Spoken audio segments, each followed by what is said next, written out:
Hey, Dan Lawson here. Welcome to the newest Synthesize Sunday episode. Now, a few months ago, I released a very nice course on Letsynthesize Academy where I made a really nice and heavy and aggressive dubstep song. If you want to check it, just check the descriptions. And in that course, I made a really nice rack that can fatten up your sound instantly. So in this video, I would like to show you and share you what it does and how it sounds through this little song.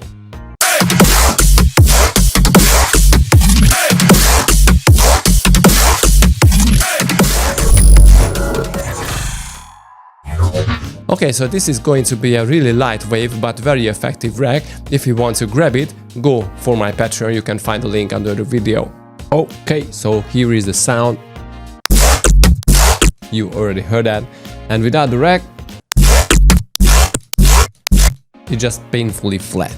But with the rack, cool, so let's jump in and let you guys see what it does. So it has two layers, basically two instances of the sound are played at the same time. So I have the main layer, which basically just a saturator with some EQ. So this is the main sound again. Not too much of a difference, but some more high-end basically. Now the trick comes on the lower layer, and actually it is a grain delay where I used this pitch thing. As you can see, it is on -1.8, and that is transposing the sound down a little, not too much, but just a little, and some frequency spraying that just add some randomization to the sound. I'm sure that you can hear it transposes the sound just a tiny bit to make it a little different. Now some EQing to get rid of the lows and the very highs. And another trick here is this sub rack, where I use 3 instances of choruses. Now this may sound a little weird, but honestly, if you are after noisy and heavy dubstep basses, you don't need to be scared of choruses and extra voices. This is very, very essential. So without the triple choruses,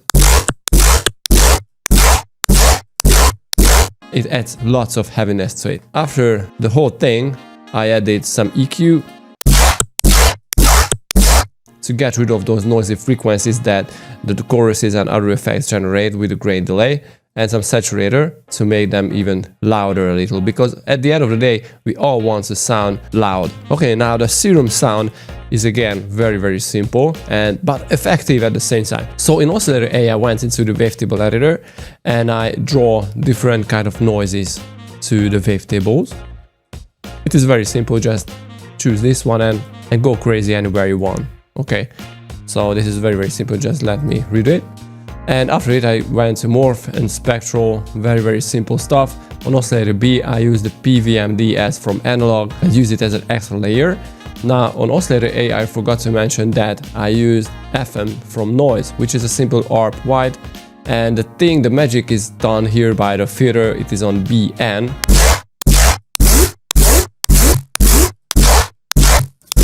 All of these are controlled by LE41, the cutoff, the mix, wavetable position and stuff.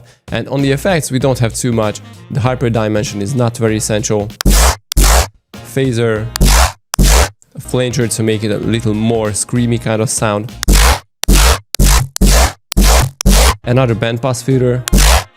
And an equalizer. As you can see, I'm using this peak to add more talky kind of tone to it. And OTT like always, and the delay for that metallic tone. Okay, so as you can see, this is really a light wave rack, but I think it is very effective. So if you want to check it, go check my Patreon, and if you want to see the full course, check my academy called Letsynthesize Academy. Again, the link for it is in the descriptions, and see you guys next time. Peace.